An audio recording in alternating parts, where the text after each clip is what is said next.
Assalamualaikum warahmatullahi wabarakatuh. Hai teman-teman, kembali lagi pada video kali ini. Nama saya Zakia Marhamah dengan NIM 2205140616. Di sini saya akan menjelaskan tentang perpajakan yang ada di negara Paris. Video ini dibuat untuk memenuhi tugas akhir mata kuliah perpajakan. Poin pertama yang akan dibahas pada kali ini adalah tentang pengertian umum pajak. Pajak merupakan manfaat moneter yang dibebankan kepada orang sesuai dengan kapasitasnya tanpa ada imbalan manfaat. Tujuannya adalah untuk pengeluaran publik guna mencapai tujuan ekonomi dan sosial yang telah ditetapkan oleh pemerintah. Penjelasan selanjutnya adalah tentang perpajakan yang ada di Perancis. Perpajakan yang ada di Perancis mencakup semua pajak seperti bea cukai, biaya, kontribusi, dan iuran jaminan sosial yang dikenakan oleh otoritas publik kepada individu dan perusahaan yang ada di Prancis atau mereka yang tinggal di Prancis. Dengan demikian, pajak dipungut oleh pemerintah dan dipungut oleh administrasi publik. Menurut INSEE, administrasi publik dapat didefinisikan sebagai semua unit kelembagaan yang fungsi utamanya adalah untuk menghasilkan barang dan jasa non-pasar atau untuk mendistribusikan kembali pendapatan dan kekayaan nasional yang bersumber dayanya sebagian besar berasal dari kontribusi wajib yang dibayarkan oleh unit-unit yang termasuk dalam sektor kelembagaan lainnya. Penjelasan selanjutnya adalah tentang administrasi publik yang ada di Prancis. Administrasi publik yang ada di Prancis terdiri dari 3 lembaga yang berbeda.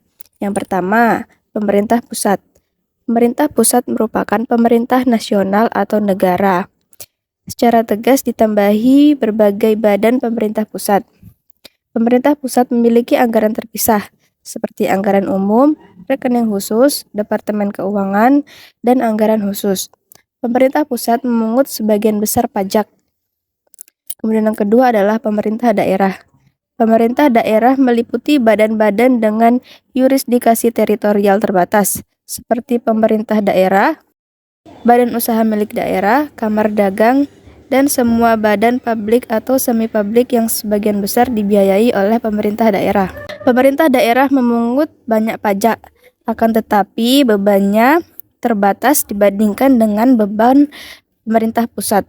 Kemudian yang terakhir adalah Asosiasi Jaminan Sosial atau ASO. Organisasi swasta yang diberkahi dengan misi pelayanan publik, meskipun mereka berperilaku seperti administrasi publik, akan tetapi anggaran mereka terdiri dari semua kontribusi jaminan sosial wajib, seperti skema umum, skema asuransi, pengangguran, dana pensiun pelengkap, dana tunjangan kesejahteraan, dana untuk profesi liberal, dan dana pertanian, dan juga dana karyawan khusus. Lembaga yang dibiayai oleh kontribusi tersebut adalah seperti pekerjaan sosial, rumah sakit sektor publik, dan swasta yang memberikan kontribusi untuk layanan rumah sakit publik yang dibiayai dari hibah operasi. Mereka sebagian besar dibiayai oleh kontribusi sosial yang dikumpulkan untuk tujuan kesejahteraan sosial semata. Selanjutnya adalah tentang sistem perpajakan yang ada di Prancis. Sistem perpajakan yang ada di Prancis terdiri dari 2 komponen utama, yaitu pajak dan yang kedua adalah kontribusi jaminan sosial. Pajak pada negara Prancis mencakup pungutan atas produksi, impor, kekayaan, pendapatan. Sedangkan kontribusi sosial adalah dari potongan gaji yang dibayarkan oleh pemberi kerja dan karyawan untuk menandai tunjangan sosial seperti pensiun, pengangguran, dan sakit. Pajak dipungut oleh pemerintah pusat dan daerah, sedangkan kontribusi sosial dipungut oleh jaminan sosial. Selanjutnya adalah tentang pajak atas produksi dan impor. Pajak ini terbagi menjadi 2 kategori utama, yaitu pajak atas produk dan pajak atas produksi.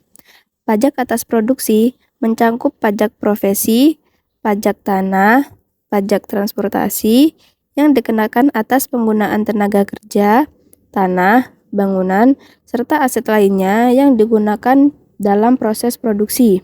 Pajak-pajak ini merupakan pajak daerah yang tidak dipungut oleh pemerintah pusat.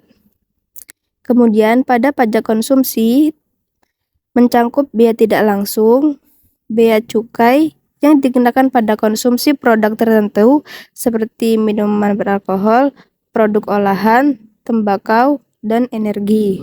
Kemudian yang selanjutnya adalah tentang PPN yang ada di Prancis. Untuk mendukung pembentukan pasar tunggal Uni Eropa, sejak tahun 1967 telah ditetapkan sejumlah anggaran mengenai pajak pertambahan nilai atau PPN yang mewajibkan negara atau anggota menyelaraskan undang-undang domestik mereka.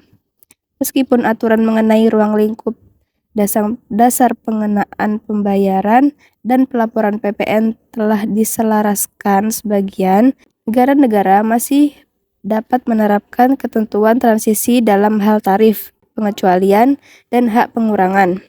Di negara Prancis, PPN adalah pajak konsumsi umum yang dikenakan secara proporsional atas barang dan jasa yang dibebankan kepada konsumen akhir karena sudah termasuk dalam harga jual. Pajak ini ditetapkan pada nilai tambah di setiap tahap produksinya atau distribusi.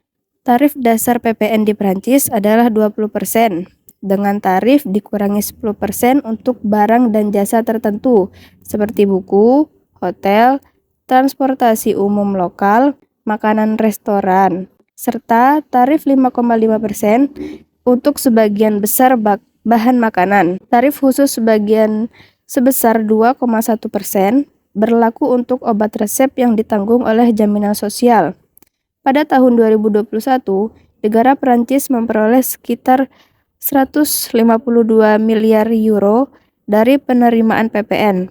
Sementara dari lembaga lainnya mengumpulkan sekitar 91,2 miliar euro. Kemudian yang terakhir adalah pajak kekayaan yang ada di Prancis. Pajak kekayaan di Prancis adalah pajak tahunan yang dikenakan kepada setiap individu dengan kekayaan bersih di atas batas tertentu. Dimulainya pada tahun 1989 untuk mendanai RMI atau pendapatan minimum. Penduduk Prancis dikenai pajak atas seluruh aset mereka yang ada di dunia, sementara bukan penduduknya hanya dikenai pajak atas aset yang dimiliki yang ada di Prancis. Pajak ini berlaku untuk satu rumah tangga, termasuk pasangan dan anak yang ada di bawah umur. Pajak ini mencakup berbagai jenis properti seperti bangunan, bisnis, kendaraan, investasi, dan aset lainnya. Namun pada beberapa aset seperti properti profesional, karya seni, barang antik, mendapatkan pengecualian sebagian atau penuh. Penduduk yang memiliki rumah utama berhak atas pengurangan 30% dari nilai properti tersebut dalam perhitungan pajak. Selain itu, terdapat mekanisme pembatasan pajak yang membatasi total pajak yang harus dibayar tidak lebih dari 50% dari penghasilan kena pajak. Pada tahun 2008, Prancis juga memberikan pengecualian bagi penduduk baru yang sebelumnya tidak tinggal di Prancis selama 5 tahun untuk membebaskan aset non-Prancis mereka dari pajak kekayaan selama 5 tahun pertama. Meskipun pajak ini hanya dikenakan pada orang terkaya yang menyumbang sekitar 2% dari total penerimaan pajak, ISF menjadi kontroversial karena dianggap sebagai simbol solidaritas dari kelompok kiri dan sebagai penghambat ekonomi dari kelompok kanan. Kemudian pada tahun 2018, ISF digantikan oleh pajak kekayaan real estate atau IFI dengan tarif tetap adalah 30% atas pendapatan modal yang dikenakan pada 2022 menghasilkan pendapatan sekitar sepertiga dari pendapatan ISF sebelumnya.